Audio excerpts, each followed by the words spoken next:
페이스북 CEO 마크 주커버그, 아마존 CEO 제프 베조스, 애플 CEO 팀 쿡, 구글 CEO 순다르 피차이, 테슬라 CEO 일론 머스크, 전세계 시가총액 탑10 안에 들어가는 회사들의 CEO들입니다. 이들의 재산은 말할 것도 없고 세상의 트렌드가 이들의 손에 의해 변화한다고 해도 과언이 아닌데요. 이 사람들의 돈, 집, 환경, 여러가지 조건들이 우리와 비교할 수 없을 정도로 차이가 크게 나겠죠. 하지만 우리보다 더 많이 가지지 못하고 똑같이 가지고 있는 것이 있습니다. 그것은 바로 시간입니다. 시간만큼은 24시간으로 이 세상 모든 사람들에게 똑같이 주어집니다. 이 시간을 어떻게 보내고 관리하냐에 따라서 1년 뒤, 5년 뒤, 10년 뒤의 모습이 차이가 나게 됩니다. 현재 우리의 생활은 어떤가요? 힘든 업무를 한다. 집에 돌아오면 아무것도 하기 싫어진다. SNS만 보다 잠이 든다. 아마 한국에서 직장을 다니는 사람들 중 70%는 이와 같은 생활을 반복할 겁니다. 그 중엔 이런 생활을 받아들이고 만족하며 살아가는 사람들도 있을 것이고, 이렇게 시간 관리하지 못하는 자신에 대해 한탄하며 살아가는 사람도 있을 겁니다. 하지만 대부분의 사람들은 시간을 효율적으로 사용하고 싶다는 욕구는 항상 가지고 있을 텐데요. 그래서 이번 영상에서는 구글 디자이너가 직접 개발한 시간관리 비법을 뜯어보려고 합니다. 그 전에 이런 증상이 있는지 체크해보고 갑시다. 인스타그램 좋아요 알림이 뜰 때 바로 들어간다거나, 무의식적으로 자극적인 연예 뉴스를 계속 새로 고침하고 클릭한다거나, 계획표는 빼곡하게 작성해 놓았지만 정작 원하는 일은 진행되고 있지 않은 사람들, 여기에 해당되는 행동을 해본 적이 있거나 하고 있는 분들이라면 도움이 될 것 같습니다. 제이크 넷과 존 제라츠키, 이 두 명은 구글 수석 디자이너였고 구글 파트너로 일한 사람들입니다. 그리고 메이크 타임이라는 책을 저자이기도 합니다. 메이크 타임은 생산성에 관한 개념이 아닙니다. 더 많은 일을 해내고 할 일을 더 빨리 끝내는 것에 초점을 두는 것이 아니라는 거죠. 내가 정말로 관심 있는 일을 할 시간을 실제로 더 많이 만들도록 도울 수 있게 설계된 프레임워크입니다. 오늘 도대체 뭐 한 거지? 라는 생각이 드는 이유는 뭘까요? 21세기에 강력한 두 가지 힘이 우리의 1분 1초를 갉아먹는다고 하는데요. 그것은 비지 밴드웨건과 인피니티 풀입니다. 넘쳐 흐르는 매일 수신함, 계획이 빼곡한 일정표, 끝이 안 보이는 할 일들, 다른 사람들도 모두 바쁘게 지내니까 속도를 늦추면 뒤처져서 따라잡지 못할 거라는 불안감으로 인해 움직이고 생활하는 형태들이죠. 끝없이 새로운 내용이 올라오는 앱, 정보들을 말합니다. 최신 뉴스를 보려고 새로 고침을 하고 유튜브 새로 고침을 하며 새로운 영상들의 시선과 시간을 빼앗기죠. 가장 문제는 우리도 모르는 사이에 비지밴드웨건과 인피니티 풀이 우리 생활의 기본값이 되어버렸다는 겁니다. 그래서 이 책에서는 우리가 살아가는 모습의 디폴트 값을 바꿀 필요가 있다고 말합니다. 메이크 타임은 삶을 좀 더 의도적으로 꾸릴 수 있도록 스스로 가장 중요한 일을 선택하고 그 일을 할 에너지를 비축하고 디폴트의 순환을 깨트리게 하는 프레임워크입니다. 이 책에서 소개되는 메이크 타임 비법은 크게 4가지 구조로 이루어져 있습니다. 하이라이트, 초집중, 돌아보기, 에너지 충전. 간단히 말하면 하루가 끝났을 때 만족감을 느낄 만한 일을 말합니다. 우리가 하루 계획을 세우게 되면 보통 과제 리스트를 쭉 쓰고 실행하려고 하죠. 하지만 저자는 이런 과제보다는 크고 목표보다는 작은 하이라이트를 매일 설정해 실행하라고 말합니다.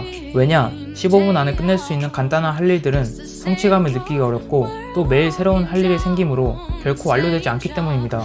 반면에 또 목표는 미래에 속하기 때문에 지금 당장의 동기부여가 쉽지 않죠. 하이라이트는 그 중간지대를 말합니다. 매일 60분에서 90분 사이의 시간을 투자하여 할 수 있는 일, 나한테 중요하면서 만족감을 줄 수 있는 일을 말합니다. 주의 분산되어 있는 우리의 디폴트 값을 집중으로 돌려놓을 수 있다는 것이 가장 큰 장점이죠. 하이라이트가 물리적으로 우리 하루 일과의 전부가 될 수는 없지만 바쁜 업무를 끝내고 돌아왔을 때 최우선적으로 해야 하는 하이라이트가 정해져 있다면 우리는 90분이라는 시간을 몰입 상태로 가져갈 수 있습니다. 이렇게 하루하루 쌓여 한 달 동안 실행한다면 2700분을 주도적인 시간으로 만드는 거죠. 1년이면 500시간이 넘는 시간입니다. 1년에 500시간을 내가 만족할 수 있는 일에 몰입한다고 상상해보세요. 어떤 변화가 일어날지. 자, 그럼 이렇게 하이라이트만 제대로 설정해서 실행으로 옮기고 성공한다면 모두가 만족할 만한 삶을 살 것입니다.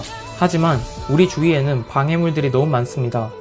이메일, 소셜미디어, 뉴스 속보, 친구들의 소식, 이런 무방비한 환경을 나의 의지력만으로 집중력을 보호하기에는 너무 어렵습니다. 그래서 저자는 주의 분산을 막는 장벽을 세워야 한다고 말합니다. 예를 들어 SNS에 항상 로그인해두었던 상태를 로그아웃 상태로 만들어 접근 단계를 올리고 대응을 어렵게 만드는 것입니다. 방해물들이 접근하기 힘들어지면 의지력을 걱정할 필요도 없어집니다.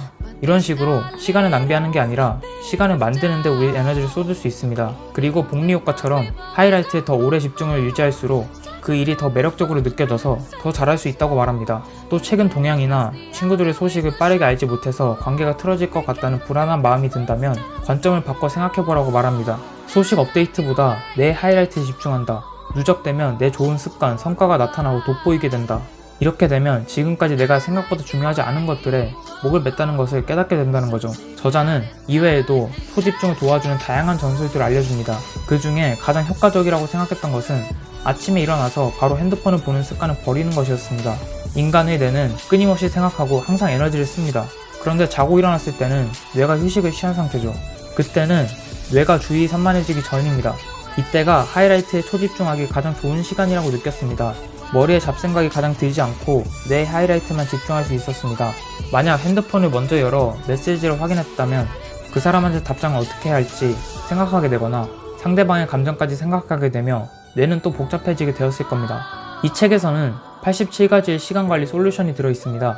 87가지의 절대 정답이니 따라해야 한다고 말하는 게 아닙니다. 사람마다 맞는 시간관리 방법이 있습니다. 이 책에서는 뼈대를 잡아주고 우리가 왜 하루를 찜찜하게 끝낼 수밖에 없었는지, 어떻게 하면 좀 더 시간을 주도적으로 관리할 수 있을지 도움을 주기 위해 여러 전략들을 보여줍니다. 만약 내가 시간 관리에 어려움을 겪고 있다면 메이크 타임이라는 책은 도움이 많이 될 것 같습니다.